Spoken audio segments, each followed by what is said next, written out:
Welcome नाज़रीन, minute minute के साथ कमर ज़मान भट्टी आपकी खिदमत में हाज़िर है। आज हम एक ऐसे इशू के ऊपर आपसे गुफ्तगू कर रहे हैं जो आप कह लें कि बहुत सारे ख़ास तौर पे सहाफ़ियों को भी जो है वो बार-बार हुकूमतों की तरफ से पाबंदियों का सामना करना पड़ता है, गिरफ़्तारियाँ होती हैं।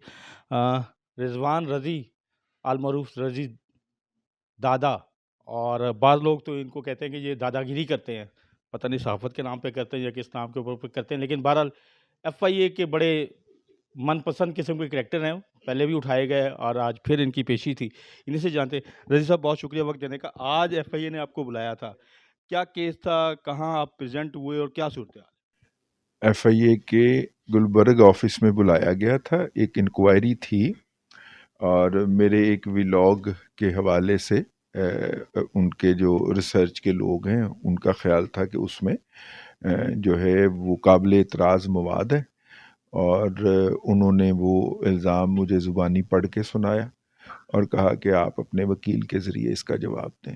तो क्या इल्ज़ाम आपके ऊपर आयद हो गया कि एफआईए एक्टिव हो गया? इल्ज़ाम वही कि उस व्लॉग में उनके ख़्याल में कुछ ऐसे अल्फाज हैं जिससे अदलिया की तौहीन या तज़हीक का पहलू निकलता है।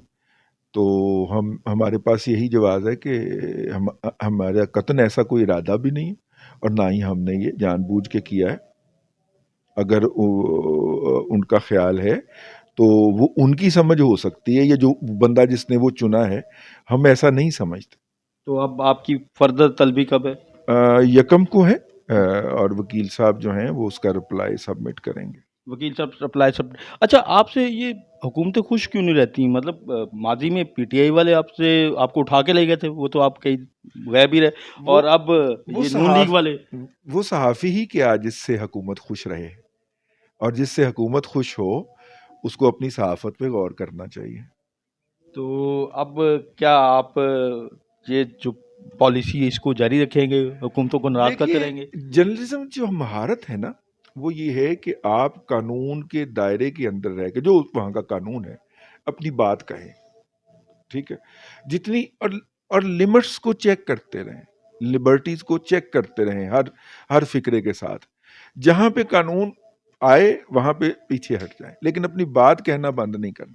ये महारत है। इसको मैं इसको जर्नलिज्म समझता हूँ कि कानून के दायरे के अंदर बात कहें, और वो बात जो है ना वो लोगों तक काबिल फहम अंदाज में पहुंच जाए। यानी पाबंदियों की आड़ में, मुख्तलिफ कवानीन की आड़ में जो हुकूमतें करती हैं, और ख़ास तौर हाँ, पे सहाफ़ियों को कंट्रोल करने के लिए, कभी पीका एक्ट, कभी कोई कानून, कभी डेफर्मेशन, तो उसके अंदर रहते रहते जो है सहाफ़ी अवाम की बात भी कर जाए। हाँ, उसको धोखा दे के तो निकलना होता है सहाफ़ी ने। असल सहाफ़त ये है।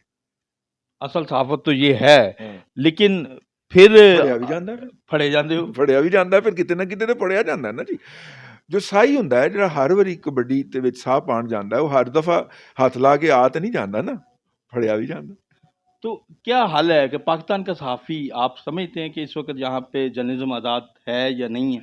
देखिए, जर्नलिज्म हमारे यहाँ सोशल मीडिया आने के बाद कुछ ज़्यादा ही आज़ाद हो गया, और उसके जो हमने पिछले कम से कम 70 साल लगा के सहाफ़त के अंदर मयारात मुकर्रर किए थे, वो सोशल मीडिया ने आके उड़ा दिए हैं। मतलब बहुत सारी चीज़ें आपको याद है जो जिन असातिज़ा से आपने और मैंने सहाफ़त सीखी है। मुबैना का लफ्ज़ बड़ा इस्तेमाल होता था, और भी। अब सहाफ़ी इस तरह के तकल्लुफ़ात से आज़ाद हो चुका है। मुक्तदर हल्के और ये वो। मुक़्तदर मतलब बात कह भी देनी, लेकिन ये है कि किसी की अना को ठेस भी ना पहुँचे। ठीक है? वो 32 दांतों के अंदर जिस तरह ज़ुबान रहती है, इसी तरह सहाफ़ी जो है वो इस मुआशरे में रह के अपनी बात करता है, और ये करने की कोशिश करता है। कभी-कभी दंद जीभ थल्ले कदी-कदी जीभ दंदां थल्ले भी आ जाती। लेकिन ये नून लीग वाले तो कहते थे कि जनाब हम बड़ी आज़ाद सहाफ़त के कायल हैं, मीडिया की पाबंदी को जो है वो उस वक़्त भी वो मज़म्मत भी करते थे। अब इनको क्या प्रॉब्लम आ गई? अब कितने ये, जैसे माज़ी में पीटीआई जो थी वो वन पेज पे थी, अब ये भी वन पेज पे हैं। मतलब देखिए, अवाम को कैसे शहरी आज़ादियों का हक़ मैं होगा? इसको यूं नहीं कहूँगा। बात यही है जो आप कह रहे हैं, लेकिन मैं इसको यूं कहूँगा कि पावर के अपने डायनामिक्स होते हैं, पावर की अपनी ज़ुबान होती है। जब भी कोई पावर में आता है उसकी ज़ुबान और होती है, जब वो पावर से महरूम हो जाता है उसकी ज़ुबान और होती है। تو آپ اپنی بات کرتے رہیں گے یا کوئی ڈر جر جائیں گے؟ ہم کسی اور طریقے سے بات کر لیں گے، لیکن بات تو ہوتی رہنی چاہیے نا، بات تو کرتے رہنا چاہیے. ہم کوئی اور طریقہ ڈھونڈ لیں گے. حوصلہ پست تو نہیں؟ نہیں، کوئی گھبراہٹ؟ میرے اتنے ہیرو جیسے شیروں جیسے دوست ہوں جو میرے ساتھ آج FIA گئے ہیں، تو مجھے حوصلہ پست کرنے کی کیا ضرورت ہے؟ میرا وکیل میاں داؤد ہو تو مجھے حوصلہ پست کرنے کی ضرورت کیا ہے؟ چلو جی، میاں صاحب سے بات کرتے ہیں. میاں صاحب، آپ تو ماشاءاللہ ایکسپرٹ وکیل ہیں اور ظاہر صحافی بھی رہے ہیں، تو کیا آپ سجیسٹ کریں گے کہ اس کیس میں گورنمنٹ کتنی میڈیا کو کنٹرول کرنے کے لیے اس لیول پہ ادارہ جاتی استعمال؟ نہیں، یہ حکومت کا تو کیس ہی نہیں ہے، یہ تو حکومت کا کیس ہی نہیں ہے. آج ہم انکوائری میں گئے تو انہوں نے کہا کہ اسلام آباد ہائی کورٹ کی کوئی ڈائریکشن ہے، تو اس ڈائریکشن کی روشنی میں ہم انکوائری کر رہے ہیں کہ اینٹی جوڈیشری جو ہے مواد جو ہے اس کی ہم انکوائری کر رہے ہیں. اچھا، ہم نے کہا جی وہ اینٹی جوڈیشری مواد دکھائیں ذرا، کیا ہے، کون ہے کمپلیننٹ، کون ہے. لیکن کسی بھی کی مقدمے کا کوئی مدعی ہوتا ہے. رضی صاحب نے یا صحافیوں نے کسی پہ تنقید کی ہے، کسی سیاسی شخصیت پہ تنقید کی ہے، کسی عدالتی شخصیت پہ تنقید کی ہے، تو وہ کیا تنقید ہے؟ اس نے کوئی کمپلین کی ہے؟